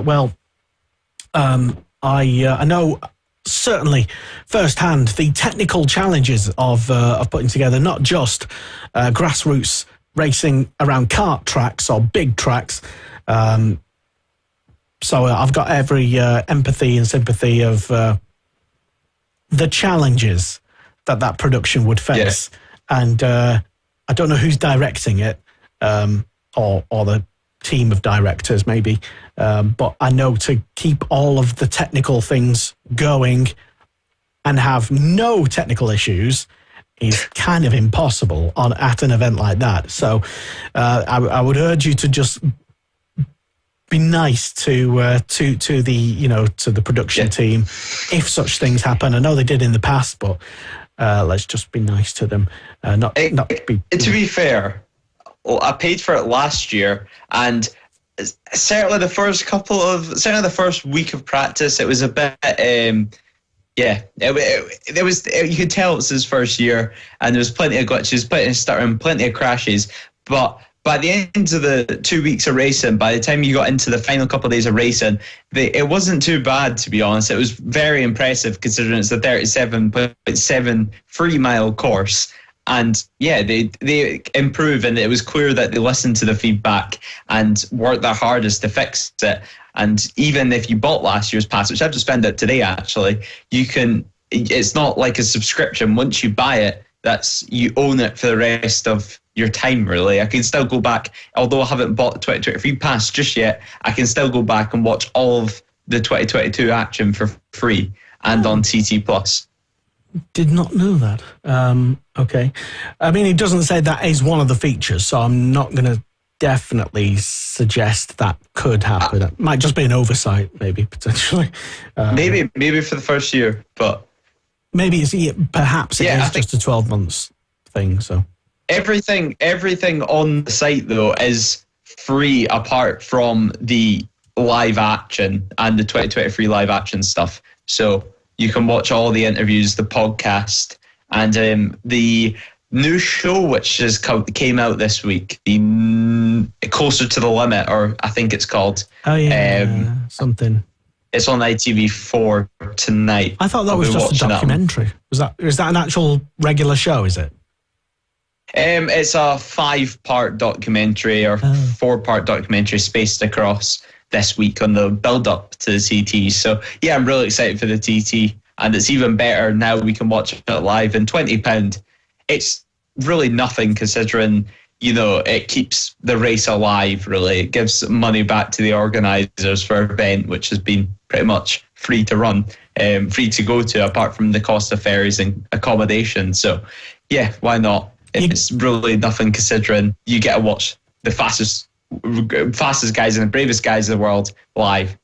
Yeah, for £20, that's the cost of 2 square burgers at Knock Hill. So, don't complain. Unless you're eating a square burger at Knock Hill, and you've got reasons to complain. Anyway, there's just been having a quick look at the actual hosts. Matt Roberts, once again, back with Grace Webb. Regular commentators, well, you've got Steve Plater, obviously. Maria Costello will be there. I think I saw her at Donington at the weekend. I'm not too sure. It might be someone who looks like her. Can't remember, to be honest. Unless I just went round saying hello, Maria, to random people. Possibly. She does a lot of stuff with the FHO team. Yes, it probably was her, to be fair. Commentary booth, Dave Moore is back. Fantastic commentator. And yeah, one of the world's biggest single events in the entire world. It's definitely, I would say, yeah. For £20, I can't think of anything else. Can't think of a bigger event that you can watch. Yeah. For that price. No, I can't think. Yeah. So there you go. TT, check it out. However, before all of that, and coming up this weekend, and it's crept up on me, yeah, definitely this weekend, Motorsport Radio, delighted to announce that we have official live race coverage of the Indianapolis 500. Wow. Yes, it is true. One of the world's biggest races. I know we just said that about the TT, but now we're talking about we've actually got live coverage of it. It is the greatest spectacle in racing, the Indianapolis 500. Definitely the biggest single day motor racing event, I would say, in the world. And Motorsport Radio is super proud to have live official race coverage of it. This weekend, on the Sunday, in the afternoon/evening, we might even do a special live show, pre-race live show. But check it out. If you've got nothing else on, if you're not doing much else, or even if you are, you can stream us live on your phone, on your stuff. That's presuming, of course, that you're not actually going to watch it. So if you don't have a subscription to one of the many things, I know Sky Sports are doing every session live, but not everybody, more and more people can't even afford Sky Sports anymore. So, if you can't find a stream for it, which you can always listen to Motorsport Radio for official, proper coverage of IndyCar Radio for the 107th, I think, running of the Indianapolis 500 this weekend here on Motorsport Radio. We're super proud of that, and it is okay to like the Indy 500 and bikes as well. It's okay, folks. You are allowed. Don't worry. With that, that's the end of the show. Unless Lewis has got anything to chime in with. I think that's it.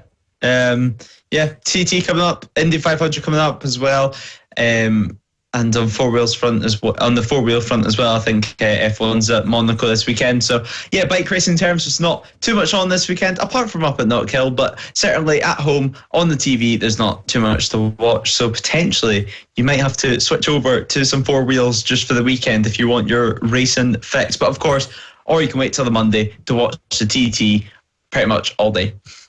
Sounds good to me. Good luck, Lewis, on trying to get a foothold of those super fast riders. Yeah. Who knows? You might even be mixing it up with them as well. Never know. We'll wait and see for Saturday free practice. I believe in you, Lewis. You're not going to be as... I believe you'll at least finish the race. And not last, I think. Yeah. So, good luck this weekend at Knockhill. Thank you very much for tuning in to another Superbike Show. Do check out the Indianapolis 500, which is live for the first time ever on Motorsport Radio. Yes, the actual Indy 500, not an e-sport version of it. The actual greatest spectacle in racing, Indianapolis 500, the race, live here on Motorsport Radio. And we'll be back next Tuesday around the same time. I will be back anyway, and hopefully Lewis will be back to tell us how successful his weekend went. And we'll have loads of TT talk to talk about, no doubt, next week on the Superbike Show. This is Motorsport Radio. 1, 2, 3. Join the conversation. Contact the show on Twitter, on Facebook, and on our website, Motorsport Radio.